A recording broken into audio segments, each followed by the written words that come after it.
Hello student, welcome back to my YouTube channel knowledge arena. यहाँ पर आपको study से रिलेटेड वीडियोस मिलते रहती हैं, तो चैनल को सब्सक्राइब कीजिए, वीडियो को लाइक कर सकते हैं और इस वीडियो को ज़्यादा से ज़्यादा शेयर कीजिए। आज हम बताएंगे BSc first year organic chemistry का टॉपिक अनुनाद। अनुनाद एक इम्पॉर्टेंट टॉपिक है बीएससी फर्स्ट ईयर के लिए। उनसे लगभग इस प्रकार से प्रश्न पूछे जा सकते हैं, जैसे कि मैं यहाँ लिख चुका हूँ। अनुनाद प्रभाव क्या है समझाइए। CO2 की अनुनाद संरचना बनाइए। अनुनाद पर संक्षिप्त टिप्पणी कीजिए या अनुनाद की अवधारणा को समझाइए या अनुनाद की अवधारणा क्या है। इस प्रकार से पूछ सकता है प्रश्नों को, क्योंकि बीएससी के सिलेबस में देखें तो एक ही प्रश्न को विभिन्न प्रकार से पूछा जा सकता है। इसलिए मैंने कुछ टाइप्स लिखे हैं, और भी प्रकार हो सकते हैं अनुनाद पूछने के। अनुनाद आया मतलब आपको अनुनाद के बारे में बताना है। तो आज हम अनुनाद क्या है, अनुनाद प्रभाव के बारे में जानेंगे। तो चलिए शुरू करते हैं। अनुनाद रिजोनेंस, इंग्लिश में इसे रिजोनेंस कहा जाता है। तो यहाँ डेफिनेशन लिखा गया है। जब किसी यौगिक के सभी प्रेक्षित गुणधर्मों की व्याख्या, कोई यौगिक है उसके सभी जो प्रेक्षित गुणधर्म हैं, मतलब उसके जितने भी गुणधर्म हैं उनकी जो व्याख्या करना हमें एक संरचना सूत्र द्वारा नहीं किया जा सकता। ऐसी स्थिति में अणु को अनुनाद विधि के द्वारा प्रदर्शित किया जाता है। इनके अणुओं को कई संभव इलेक्ट्रॉनिक सूत्रों या इलेक्ट्रॉनिक सूत्र, जिन्हें प्रेरणिक या मेसोमेरिक प्रभाव द्वारा प्राप्त किया जाता है, तथा यह माना जाता है कि अणु की जो संरचना होती है इन विभिन्न सूत्रों का संकर या इंग्लिश में बोले तो हाइब्रिड है। तो ये तो है डेफिनेशन। तो चलिए मैं समझाता हूँ ये डेफिनेशन कहना क्या चाह रहा है। ठीक है, यह डेफिनेशन हमें यह कहना चाह रहा है कि कोई भी यौगिक होती है उस यौगिक के कितने गुणधर्म हैं हम उसकी एक ही सूत्र की सहायता से ज्ञात नहीं कर सकते। ठीक है, कैसे? जैसे कि एक एग्जांपल बता रहा हूँ। आपको लिखना है किसी भी टॉपिक के ऊपर निबंध लिखना है, तो आप क्या उसे एक ही पन्ने में उस निबंध को लिख सकते हैं?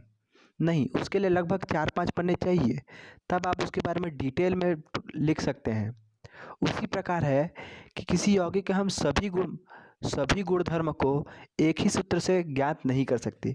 उसके लिए हमें विभिन्न इलेक्ट्रॉनिक सूत्र या संरचना सूत्र की आवश्यकता पड़ती है। वह संरचना सूत्र हमें कहाँ से प्राप्त होती है? उस संरचना सूत्र को हम अनुनाद विधि द्वारा प्रदर्शित करते हैं। तो आगे बढ़ते हैं। इनके अणुओं को कई संभव इलेक्ट्रॉनिक सूत्र, प्रेरणिक प्रभाव या मेसोमेरिक प्रभाव द्वारा प्राप्त किया जाता है। प्रेरणिक प्रभाव क्या होता है आपको पता है। उन प्रेरणिक प्रभाव द्वारा ही हम इन रासायनिक सूत्रों को ज्ञात करते हैं, है ना। या मेसोमेरिक प्रभाव, जो मेसोमेरिक प्रभाव होता है। यदि मेसोमेरिक प्रभाव नहीं होता तो आप मुझे कमेंट कीजिए, मैं आपको बता दूंगा मेसोमेरिक प्रभाव होता क्या है। ठीक है, तो ये अणुओं को संभव इलेक्ट्रॉनिक सूत्र प्रेरणिक या मेसोमेरिक प्रभाव से हमने ज्ञात भी कर लिया, और उसे अनुनाद विधि द्वारा उसे हम लिख भी देंगे।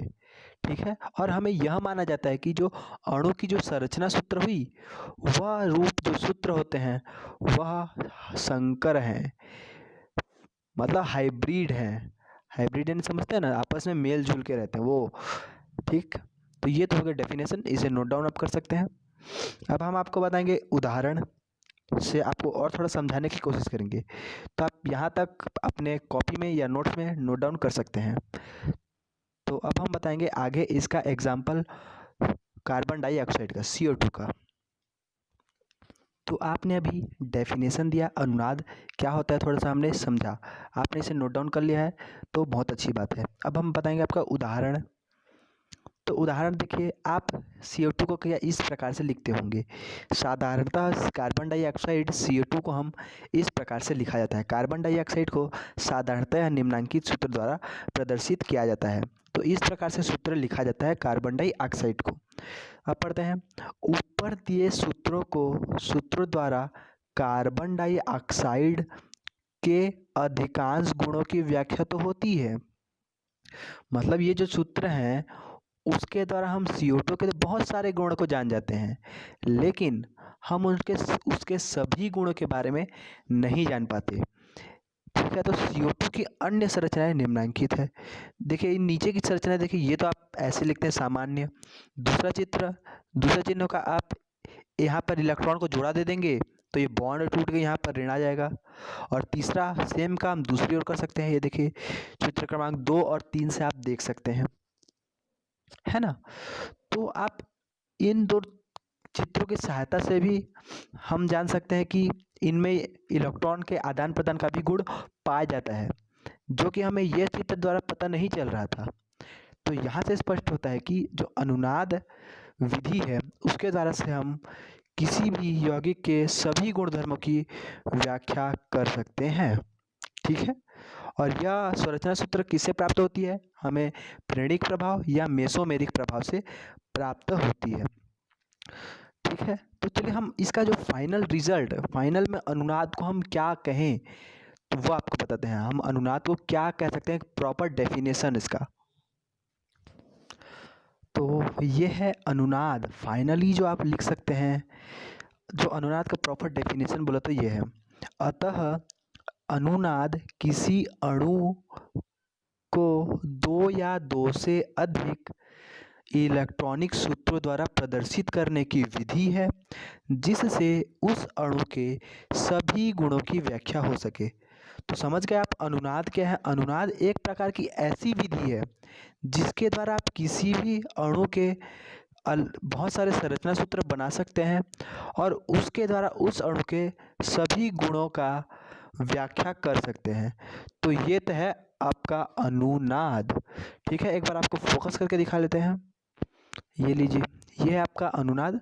इतना आप लिख लीजिए अंतिम में, और जो मैंने पिछले पेज में जो बताया आप उसे भी ज़रूर से ज़रूर लिख लीजिएगा, वो भी आपके काम आ सकता है। ठीक है, तो ये तो था छोटा सा टॉपिक अनुनाद के बारे में। तो यदि आपको अनुनाद समझ आता है तो इस वीडियो को लाइक कीजिए।